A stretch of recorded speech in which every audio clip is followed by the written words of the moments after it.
Welcome to Delta Squad. Where are we going? Embry Square.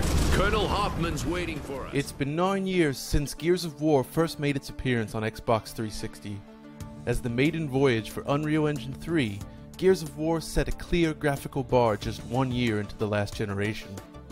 Its success had a great influence on the industry at large that would go on, in part, to shape the development of games from all around the world. It's only fitting then that the return of Gears of War would be heralded not by the industry standard remaster, rather by a full-on remake. But just how do you approach remaking one of the most visually influential games of all time? Developed internally by Microsoft's own Gears of War-focused studio known as the Coalition, Gears of War Ultimate Edition is a from-the-ground-up remake of Gears of War for Xbox One. In order to remain as faithful as possible to the source material, the Coalition opted to build upon the original codebase and level structure. The basic map layouts remain identical to the original game, with an entirely new set of assets dropped on top, resulting in a very different look. The idea of rebuilding the game in Unreal Engine 4 was considered, but re-scripting everything in a new engine would have spoiled the original feel of the game. Getting enemy behavior to work just as it did before is no simple task in a new engine. So while it may look completely different, it's Gears of War through and through.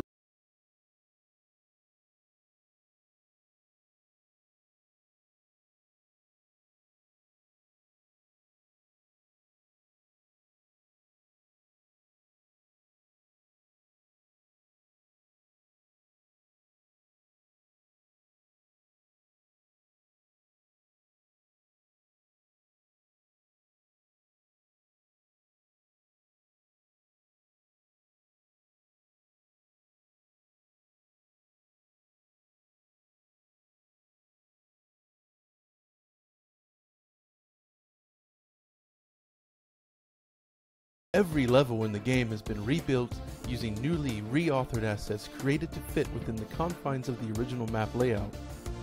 Lighting and materials now exhibit increased realism, creating a more believable space. Gears of War Ultimate Edition was built with an emphasis on physically based rendering, enabling materials to interact with light in a more realistic fashion.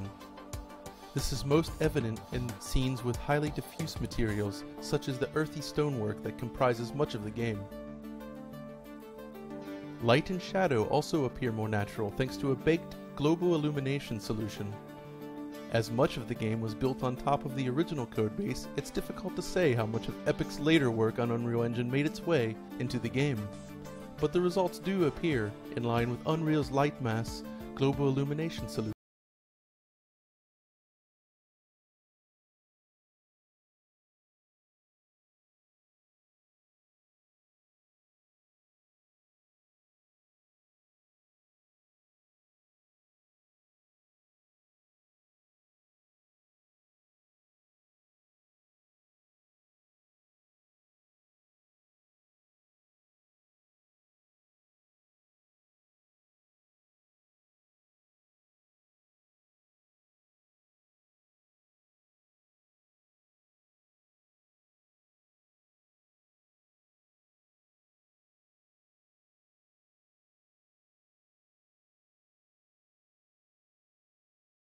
So when spinning the camera rapidly, you can see plenty of blur applied to the motion.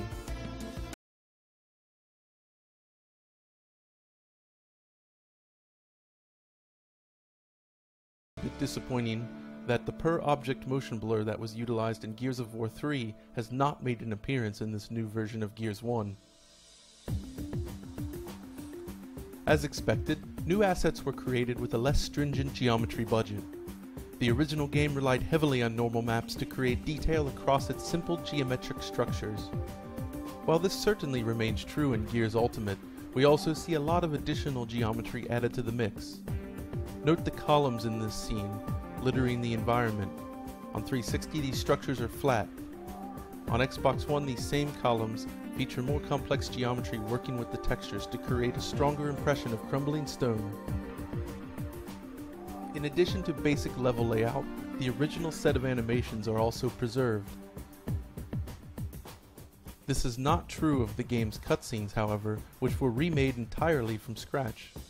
On Xbox 360, the original game primarily utilized real-time cutscenes, yet unlike its sequels, performance was still an issue during these sequences, with plenty of slowdown and tearing rearing its head. The new scenes on Xbox One, however, are entirely pre-rendered.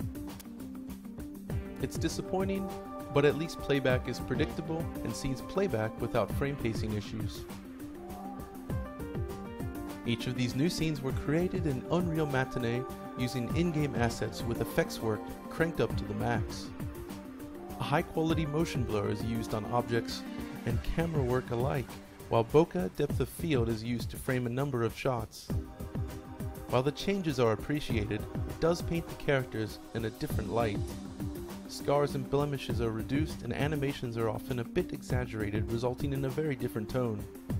Sound has also been improved. Take a listen. This is Private Phoenix. Lieutenant Kim is dead.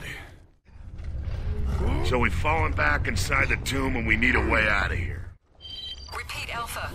Kim is dead? Confirmed, Control. KIA. We've always appreciated the amount of variety on offer in Gears of War. Each act feels different compared to the last. Act 1, for instance, which we've been looking at thus far, has the player fighting in and around emptied government buildings, courtrooms, and monuments beneath a cloudy mid-afternoon sky. As the curtain on Act 2 is raised, however, Delta Squad now finds themselves knee-deep in the slums, at sunset. The first big change noticeable in this scene is its lighting. The original game went for a deep purplish hue throughout the first half of the act, while Ultimate instead opts for a more traditional sunset orange. One benefit of this change is tied to the sun shadow map mentioned earlier. The low-hanging sun casts long shadows across the entire scene, resulting in some dramatic sequences. Making our way through the slums, you'll notice a lot of additional clutter. Rather than relying on flat textures, individual pieces of debris are now modeled and scattered about in a more natural fashion in Gears Ultimate.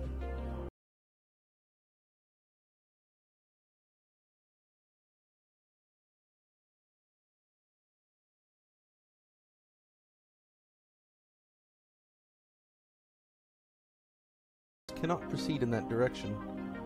This type of detail is a common occurrence in Gears Ultimate and is much appreciated. Another nice improvement can be observed in combat. While firing your weapon, a much improved muzzle flash effect is used, giving weapons a bit more impact. A nice specular effect is also present on each flash, both across the body of the weapon and on Marcus himself.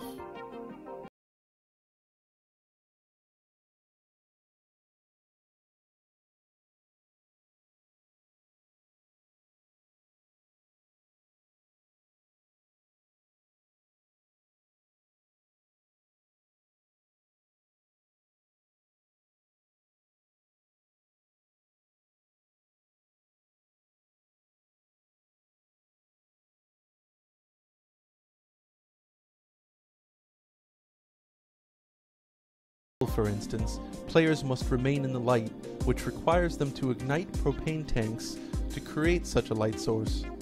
In one sequence, after setting a car ablaze, Marcus and Dom must quickly follow the burning car as it slides downhill.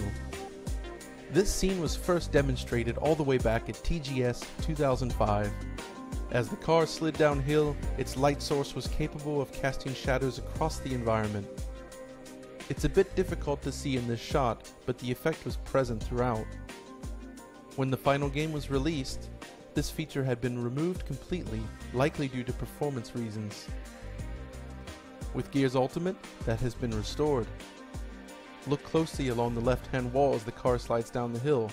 Note the shadows being cast by the light source. Look again at that same sequence on Xbox 360, and you'll notice the lack of shadows in the same area.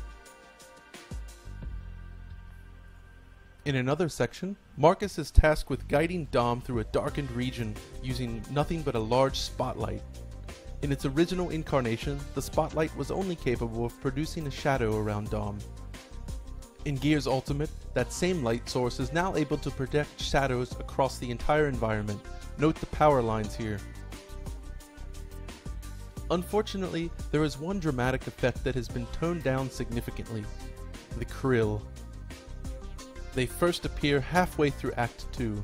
As the sun sets behind the buildings, a swarm of flying krill are shown pouring out from the ruined skyline. On Xbox 360, this is an amazing looking sequence, with a subtle use of motion blur combined with convincing swarming animations. In comparison, Gears Ultimate feels a bit anemic. The implementation is less impressive, as you can see side by side. The first thing you notice is the addition of a new building blocking out the sun animation completely.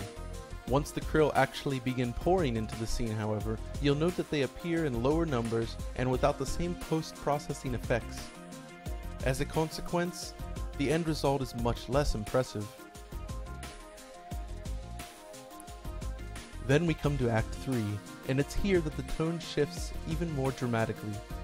This time, Delta winds up infiltrating a rain-soaked factory during a violent storm. This certainly must have been one of the more difficult stages to remake.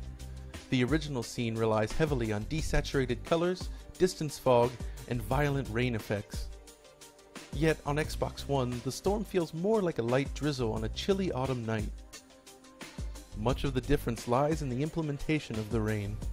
In the original game, rain consists of tiled, transparent, double-sided rain textures animated using a simple panning effect.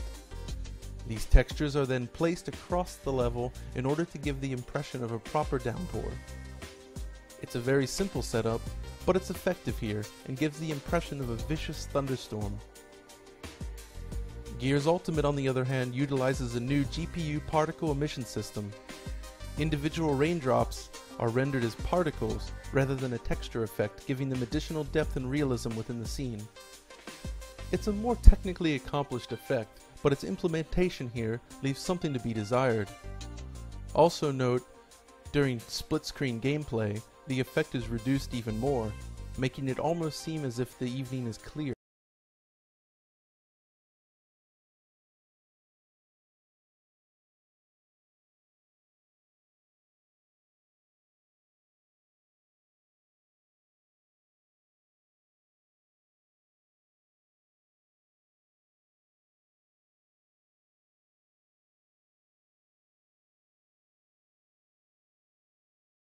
For the difficult task here. The unique appearance of the 360 version simply doesn't work well within the physically based pipeline we've created for Gears Ultimate. In order to create a more realistic scene, some of the original atmosphere had to be sacrificed.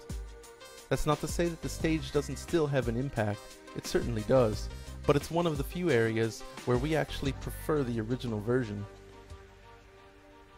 That said, the base scenery is a lot more detailed overall. Texture work is improved, the frame rate is more consistent, and a lot of new details were added in. Swinging chains, blowing leaves, robust shadows, all of these contribute to a more visually cohesive experience. We even see an appropriate splash texture in place where each droplet intersects the ground. Of course, bodies of water are not handled quite as well. In this scene, the addition of waves seems like a nice idea, but the implementation isn't quite as nice as we'd like. Small pools of water suffer a bit more. Aside from an occasionally visible specular highlight, many pools, such as this one, appear almost flat-shaded. Changes to the scenery aren't always cosmetic either. In some cases, the addition of new objects can have an impact on gameplay as well. In this scene, after diving out from behind a pillar, the addition of a ruined car actually interrupts our forward push. The highway sequence in Act 2 also sees additional debris littered about. Thankfully, the rusty old bucket manages to plow right through everything with ease. Plus, the krill actually seem to do less damage here. Another nice detail we noted is the inclusion of translucent shadows. In several sequences, stained glass windows project colored shadows across character models. While absent in the original game, this feature was demonstrated in one of the first Unreal Engine 3 public showings. it's nice to see it return. There were a couple of times where our progress was stalled actually in Gears Ultimate. In one scene, after clearing out the room, we waited around for enemies that never came. Reloading the last checkpoint fixed the issue, but it's a strange occurrence nonetheless. Performance-wise, the campaign is designed to operate at 30 frames per second, while multiplayer actually makes the jump to 60. It's a bit jarring switching back and forth between the two actually, but at least the campaign holds its target frame rate most of the time, unlike the original game. Multiplayer 2 does a good job maintaining its 60 frames per second update, and we noted less tearing and slowdown in the final game as opposed to the original beta.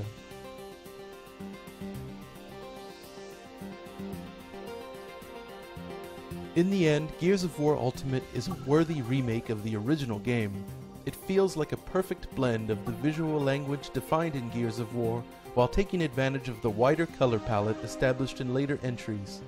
It's hard to imagine going back to the monochromatic look of the original game after experiencing Gears of War 3. In that sense, it feels like an artist revisiting his first piece after years of experience. It's a perfect blend of the new and the old, and it still holds up brilliantly today. Of course, for the purist, the entire selection of the Xbox 360 Gears titles are being made available to owners of the Gears Ultimate Collection, enabling you to revisit each one of them thanks to backwards compatibility. That's all for now. Be sure to check out the full article on the site. And if you enjoyed this video, go ahead and click subscribe below.